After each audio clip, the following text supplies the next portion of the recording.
Hello friends, आज हम Rajasthan excise act 1950 के सेक्शंस को डील करेंगे। इस एक्ट के अंदर टोटल 10 चैप्टर्स हैं और सेक्शन टोटल 75 है। अगर हम देखें सेक्शन 75 क्या है, ओमिटेड है, जो ओमिट हुआ था 1957 के अंदर, ठीक है। बट नंबरिंग को हम देखें तो इसके अंदर 1 से लेके 75 तक की नंबरिंग दी गई है सेक्शंस की। इसलिए अगर 75 ओमिटेड हुआ है, ऑलरेडी हुआ है, जो 1957 में ओमिटेड हुआ है, और उसके बाद में 2007 में 2022 और 23 के अंदर काफ़ी सारे अमेंडमेंट हुए हैं राजस्थान एक्साइज एक्ट के अंदर, फिर भी 75 को रिमूव पूरी तरह से, मतलब नंबरिंग को हटाया नहीं गया है। इसलिए जब भी क्वेश्चन आता है कि टोटल नंबर ऑफ सेक्शंस कितने हैं, तो एक्साइज एक्ट के अंदर टोटल नंबर ऑफ सेक्शन 75 होंगे, ना कि 74 होगा, क्योंकि 75 ओमिटेड हो गया तो उसके लिए 74 होगा, ऐसा नहीं है। नंबरिंग देखिए तो 1 से लेके 75 तक है, इसलिए हम कह रहे हैं कि यहाँ पर टोटल नंबर ऑफ सेक्शन कितना होगा, 75 होगा। अब हम बात करते हैं इसकी शेड्यूल। इसमें भी 2 शेड्यूल्स है।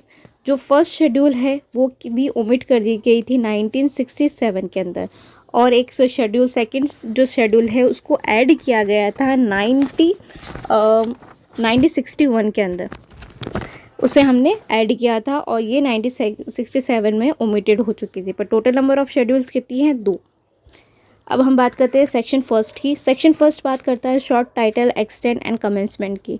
This act may be called the Rajasthan excise act 1957 और it is extend to whole of the state of Rajasthan. ये पूरे स्टेट राजस्थान के अंदर एक्सटेंड की जाएगी, क्योंकि ऑलरेडी हम बात ही राजस्थान एक्साइज एक्ट की कर रहे हैं, तो ये राजस्थान स्टेट के अंदर ही एक्सटेंड में पूरी तरह से एप्लीकेबल होगी।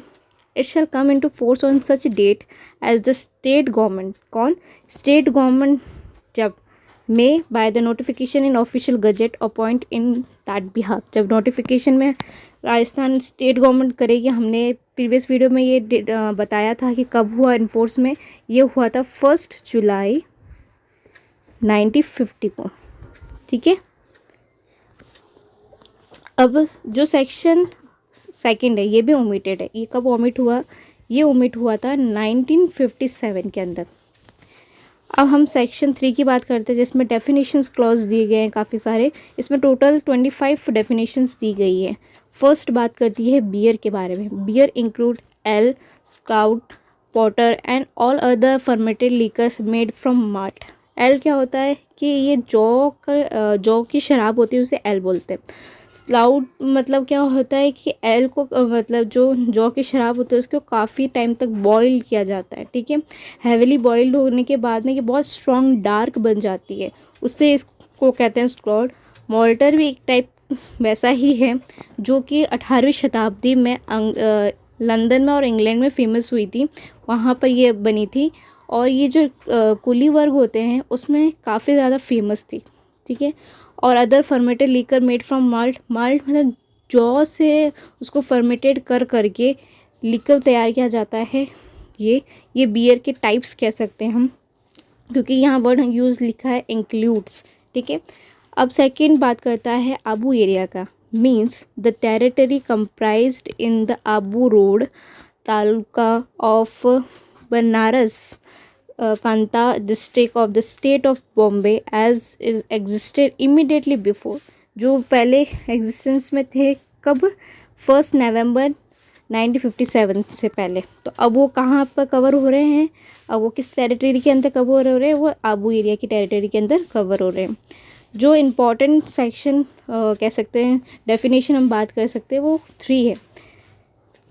इसके अंदर क्या इंक्लूड होता है, denatured means mixed with such substance and by such process as may be prescribed in section 42 के अंदर। जो प्रिस्क्राइब क्या क्या है इसमें बोला गया है, मिक्सड किया गया या कोई सब्सटेंस है, ठीक है, जो एक प्रोसेस के थ्रू है, जो सेक्शन 42 के अंदर बताई गई है।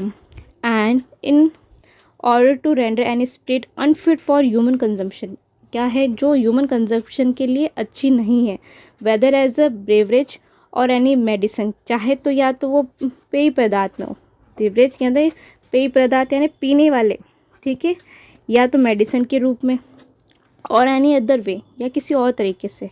कोई लोग इंजेक्शन से भी लेते हैं ना, नशे के काफ़ी सारे तरीके हैं, ठीक है, तो ये चीज़ में बताई गई है।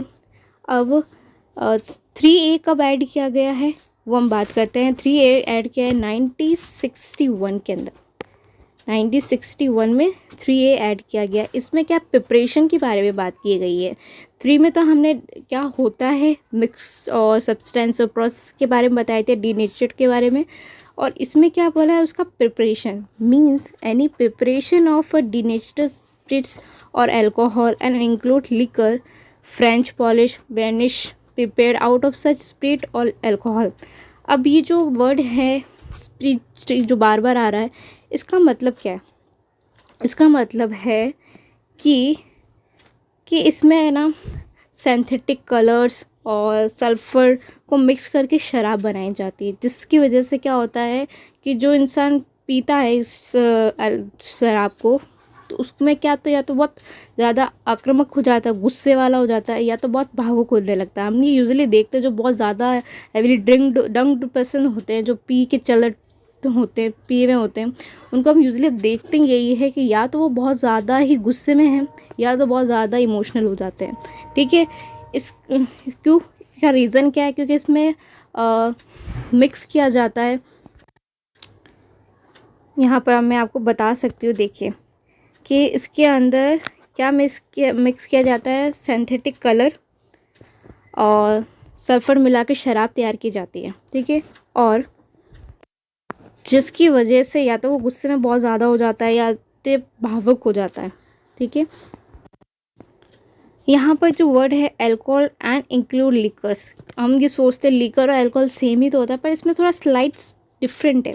अल्कोहल हम कहते हैं ना जैसे लिकर के अंदर कि इसमें 2% अल्कोहल है, इसमें इतना % अल्कोहल है।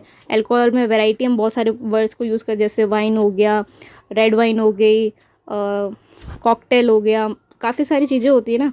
उस तरह से अल्कोहल और लिकर में थोड़ा सा स्लाइड डिफरेंस है। अब हम नेक्स्ट बात करते हैं एक्सेसिबल आर्टिकल, जिसको हम पढ़ रहे हैं राजस्थान एक्साइज एक्ट। तो वो कौन से आर्टिकल्स हैं उनको इंक्लूड किया जाता है? पहले तो spirit, fermented liquor and any alcoholic liquor for human consumption or denatured spirit or denatured spirituous preparation, any intoxicating drugs. और यहाँ जो ये बात की है stills or any other appliances for distil, हमने देखा है कि इस प्रोसेस में क्या होता है कि जो शराब है उसको एक तरह से बॉईल किया जाता है, तो वो गैस के रूप में हो जाता है ना बॉईल, उस जो भाप बन रही है उसको क्या किया जाता है, उसको एकत्रित किया जाता है, उसको पूरा एक क्या उसको कवर किया जाता है, उसको वापस ठंडा करके वापस लिक्विड के रूप में कन्वर्ट कर लिया जाता है। इसको ये प्रोसेस को हम बोलते हैं डिस्टिलेशन और अदर अप्लायंसेस फॉर डिस्टिलेशन। ठीक है, फर्मेंटेड वॉश और अदर मटेरियल फॉर डिसइंस्टलेशन और एनी अदर आर्टिकल जो स्टेट गवर्नमेंट ने टाइम टू टाइम डिक्लेयर किया गया है कि ये एक्सेसिबल आर्टिकल होगा for the purpose of this act. ठीक है, ये हेरिटेज लिकर है। ये यूजली अगर हम देखें जो हमारी बैरेक्ट जो बुक है ना उसके अंदर नहीं दिखता, बट काफ़ी जगह मैंने इसको पढ़ा है। इसका 5th पॉइंट तक ही सीमित है बैरेक्ट के अंदर, बट यहाँ पर इसको अगर हम देखें तो ये कब इंक्लूड हुआ? ये हुआ है 9 जुलाई 1998 में इसको ऐड किया, पर यूजुअली बुक्स में नहीं है। अगर किसी की है तो वो ज़रूर ये ऐड ऑन कर ले कि 9 जुलाई 1998 को इसको ऐड किया गया था। 5th बात करता है एक्साइज कमिश्नर के बारे में। Means the excise commissioner appointed by the state government under this act. इसको कौन अपॉइंट करती है? एक्साइज कमिश्नर को स्टेट गवर्नमेंट अपॉइंट करती है। एक्साइज ड्यूटी क्या है? Means any duty of excise impose by or under the act, under this act on the excisable article, जो क्या हुआ है मैन्युफैक्चर हो रहा है, प्रोड्यूस हो रहा है in those part of the state of Rajasthan to which this act, जहाँ पर ये मैन्युफैक्चर हो रहा है, प्रोड्यूस किया जा रहा है राजस्थान के अंदर, उनको क्या कहते हैं, वहाँ क्या लगती है? एक्साइज ड्यूटी इम्पोज की जाती है। अब हम नेक्स्ट बात करते हैं 7 बात करता है एक्साइज ऑफिसर के बारे में। एक्साइज कमिश्नर अलग है और एक्साइज ऑफिसर अलग है। एक्साइज कमिश्नर ऑफिसर के अंदर इंक्लूड है मीन्स एनी ऑफिसर और पर्सन, यहाँ पर एक पर्सन भी आ रहा है, other than excise commissioner appointed under section 9 or invested with the power of excise officer under this act. अब 8 पॉइंट की बात करते हैं. Excise revenue means revenue derived or derivable from any payment, duty, fees, tax, fine other than the fine impose by the court of law. जो court of law ने, जैसे court के पास भी तो ड्यूटी है जो फाइन इम्पोज करने के लिए, जब्त करने के लिए, कन्फिस्केशन इम्पोज करने की कोई ऑर्डर दिया है for the provision of this act or any other law for the timing in force relating to liquor or intoxicated drugs. Court ने जो फाइन इम्पोज किया उसके अलावा रेवेन्यू, जो एक्साइज रेवेन्यू क्या होगी, जो डिराइव किससे की गई है, पेमेंट से, ड्यूटी से, फीस से और टैक्स फाइन से. ठीक है, इन चीज़ के अलावा जो हम बात कर रहे हैं कोर्ट वाली, जो कोर्ट ने इम्पोज किए या कोर्ट ने जब्त किया, उनको इंक्लूड नहीं करेंगे. एक्सपोर्ट क्या होता है, मीन्स टू टेक आउट, यहाँ वर्ड लिखा है take out of those part of the state of Rajasthan to which this act extend. इस जिसे बाहर ले जाना हम कहते हैं ना, बाहर, आयात निर्यात कहते हैं वैसे. फर्मेटेड लीकर होता है मीन्स वाइन, पंचारी and fermented tari and other liquor that may from time to time be declared by the state government to be a fermented liquor. जिससे कौन डिक्लेयर करेगा, time to time state government declare करेगा कि ये क्या है, fermented liquor की category में आता है या नहीं आता है. और 11 और 12 दोनों ओमिटेड है. अब हम देखते हैं कि कब ओमिटेड, क्योंकि कभी कभी MCQ के अंदर ये क्वेश्चन आ जाते हैं कि वो ओमिटेड कब हुए हैं. तो 11th ओमिटेड हुआ है 1957 में. ठीक है, और 12 ओमिटेड हुआ है 1961 में. 13 की बात करते हैं. Import means to bring into. Export में बाहर की साइड जा रहा है. ठीक है, इम्पोर्ट में आ रहा है. Bring into those part of the state of Rajasthan to which this act extend. 14 बात करता है इंटॉक्सिकेटिंग ड्रग्स के बारे में. इंटॉक्सिकेटिंग ड्रग्स मीन्स क्या है, इसमें द लीव्स स्मॉल स्टॉक और flowering fruiting tops of the hemp plant. ये हेम्प प्लांट कह सकते हैं, क्या है, एक तरह से गांजा कहते हैं हम जिसे, या कोकेन कहते हैं. ठीक है, ऐसे जिनके पत्ते होते हैं ना, वो उस वहाँ से ये जनरेट हो रहे हैं intoxicating drugs, including other forms known as bhang, siddhi, ganja. ठीक है, सेकंड बात कर रहा है इसका चरस that is the ricin obtain from the hemp plant. कौन से प्लांट से, हेम्प प्लांट से इसको ऑब्टेन किया है, which has not been submitted to any manipulation other than those necessary for packaging और ट्रांसपोर्ट. इसमें किसी तरह से कोई मिलावट नहीं की गई है. ठीक है, प्योर चरस जो होता है वो. any mixture with or without natural materials or any of the above form of intoxicating drugs or any drink prepared therefrom. and ये जो भी हमने अभी बात करी है, ठीक है, या तो उसका मिक्सचर, उसमें कोई मटेरियल्स डाले हैं या नहीं. ठीक है, तो उनको क्या कह रहे हैं यहाँ पर, उसके साथ आपने प्रिपेयर किया कोई ड्रिंक, उनको भी हम इंक्लूड करेंगे इंटॉक्सिकेटिंग ड्रग्स के अंदर. Any other intoxicating or narcotic substance which the state government may by declare by notification official gazette to be the intoxicating drugs. जो स्टेट गवर्नमेंट ऑफिशियल गजेट के अंदर डिक्लेयर कर देता है कि ये अब इंटॉक्सिकेटिंग ड्रग की डेफिनेशन के अंदर आता है, तो तब से वो उसके अंदर आने लग जाएगा. अब ये the such substance not being, अब इसके अंदर क्या है, ये इंपॉर्टेंट बात हो जाती है. Such substance not being opium, coca leaf or manufactured drugs. जो मैन्युफैक्चर्ड ड्रग्स किस में है, डेंजर ड्रग्स एक्ट. जो अब क्या हो गया, ये जो डेंजरस ड्रग्स एक्ट है, अब क्या कौन सा एक्ट है ये, अब है ये NDPS, नारकोटिक्स ड्रग्स एक्ट है ना जो है. अब ये जो ओपियम और ये कोका लीफ है, ये अफीम के बारे में बात करो. ओपियम को बोलते हैं अफीम, और कोका लीफ कोकेन होती है ना, उसको कहते हैं. अब 14A को ऐड किया गया था 1986 के अंदर, ठीक है। इसका मतलब होता है लेंस पॉपी हेड, इसका मतलब होता है the capsule of the opium Poppy plant. जो अफीम का जो पौधा है उसको क्या कैप्सूल के रूप में बना लेते हैं, ठीक है, आइदर इन ओरिजिनल फॉर्म में, ठीक है, या कुछ उसको काट के या उसका क्रक्स या उसका पाउडर, ठीक है, विच जूस हैज़ बिन एक्सट्रैक्टेड, जिसमें से जूस निकाल लिया गया है। मतलब रॉ होता है ना, सूखा सूखा पत्ते जैसे कहते हैं, जो पत्तों से बनाया है उसको कैप्सूल, उसको हम यहाँ पर यूज़ कर रहे हैं as a less poppy head, ठीक है। अब हम बात करते हैं लिकर। 15 बात कर रहा है liquor. Liquor means intoxicating liquor and include spirits of wine.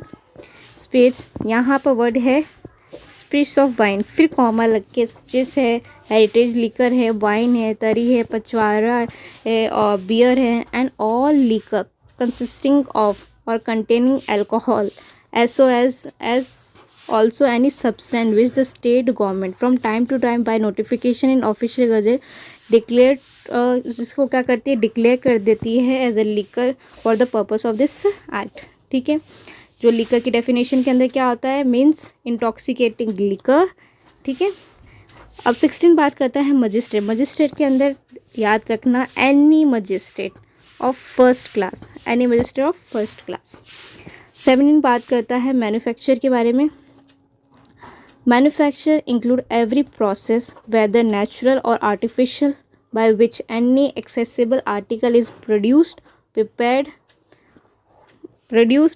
wholly or partly, and also reinstallation and every process of rectification, reduction, flavoring, binding और कलरिंग ऑफ लेकर, जिसके अंदर मैन्युफैक्चर की जा रही है, ठीक है, या तो आर्टिफिशियल या नेचुरल तरीके से की जा रही है, और इसमें कुछ मतलब रेक्टिफिकेशन किया जा रहा है, कलर ऐड की जा रही है, फ्लेवर ऐड किया जा रहा है, उसमें क्या इंक्लूड होता है, मैन्युफैक्चर। 17A जो इंक्लूड किया गया है सेक्शन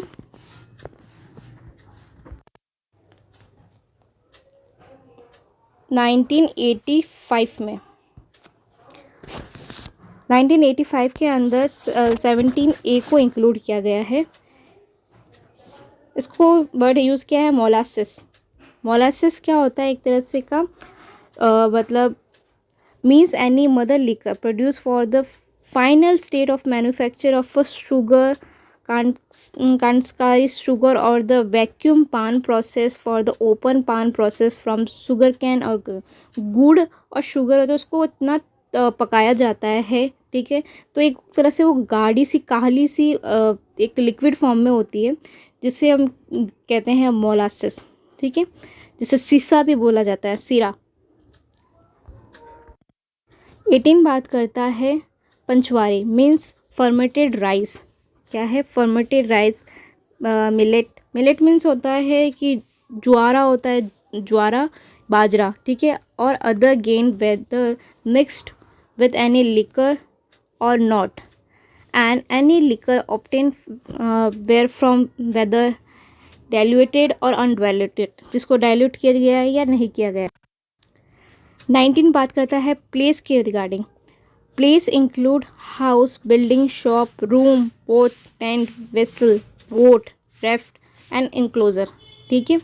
सेल 20 बात करता है सेल के। सेल के अंदर जो other than the way of gift, अगर आप गिफ्ट कर देते हो तो वो सेल किस बात की हुई, ठीक है। सेल के अंदर तो भाई पेमेंट मिलना चाहिए, अमाउंट आना चाहिए, ठीक है, with its grammatical variations include any transfer, ठीक है, otherwise than by way of gift, ठीक है। 21 बात करता है spirit means any liquor containing alcohol obtain by the distillation whether it is denatured or not. Distillation का मतलब मैंने आपको बताया था कि शराब को भाप बना दी जाती है, वो भाप को फिर उसको एकत्रित करके उसमें क्या उसको वापस ठंडा कुल करके उसको वापस कन्वर्ट कर दिया जाता है लिक्विड फॉर्म में। 21A ऐड किया गया है 2007 में, 2007 के अंदर 21A को ऐड किया गया है, ये अमेंडमेंट के थ्रू आया है, ठीक है। और means the new state of Rajasthan as formed by section 10 of the state recognisation act 1956 से। अब हम बात करते हैं 21B की। 21B आया है 1961 के अंदर, ठीक है। Include any part thereof and any other appendages, मतलब फॉर जो मतलब ऐसे उपकरण जिससे हम क्या करते हैं, डिस्टिलेशन और मैन्युफैक्चर करते हैं स्पिरिट। जो मैंने आपको बताया था कि आप इसमें भाप बना के और फिर इसको एकत्रित करके, जो ये इसके लिए जो उपकरण को यूज़ किया, जो मैन्युफैक्चर जो मशीन यूज़ की जाती है, ठीक है, वो तारी मीन्स क्या होता है, means fermented or unfermented juice drawn from any kind of palm tree, ठीक है। जो क्या होता है, फर्मेटेड हो सकते हैं या तो नहीं भी हो सकते, पर उससे क्या निकाल रहे हैं हम, जूस निकाल रहे हैं पाम ट्री से। 23 बात करता है bottle. Bottle means to transfer from jack, मतलब एक तरह से क्या है, एक बॉटल यूजली हम सब जानते हैं बॉटल क्या होता है, जिसमें जिसमें दारू होती है, ठीक है, शराब होती है, वाइन होती है, लिक्कर होता है जिससे हम बोलते हैं, जो एक प्रोसेस या मैन्युफैक्चर से बनाई जाती है, रेक्टिफिकेशन और एम्प्लॉयड और एंड बॉटल। सबसे ज़्यादा इंपॉर्टेंट क्या है, bottle includes rebottling. Bottle include rebottling, वो जो बॉटल फेंक दी जाती है फिर हम कबाड़ी में दे देते हैं तो वो वापस जाके बिकती है, फिर वापस वो वहाँ कंपनी के पास जाती है या मैन्युफैक्चर होती है, रिसाइकलिंग होती है उसकी। तो बॉटल इंक्लूड रीबॉटलिंग। तोला, तोला मीन्स ये इसके जो वेट्स दिए गए हैं इसको याद रखिएगा। वेट ऑफ 180 ग्राम्स ट्रॉय और 11.638 ग्राम्स, ठीक है। Transport, transport means to move from one place to another within those parts of state of Rajasthan to which this act stain. ये क्या करता है, एक प्लेस से दूसरे प्लेस में जाने की बात कर रहा है, ठीक है। Transport means to move from one place to another within those parts of the state of Rajasthan which this act extend, जहाँ तक ये एक्ट एक्सटेंड होता है। Thank you friends. सेक्शन 3 मैंने इस पर टोटल पूरा कवर किया है। आई होप आपको समझ में आया होगा। Thank you.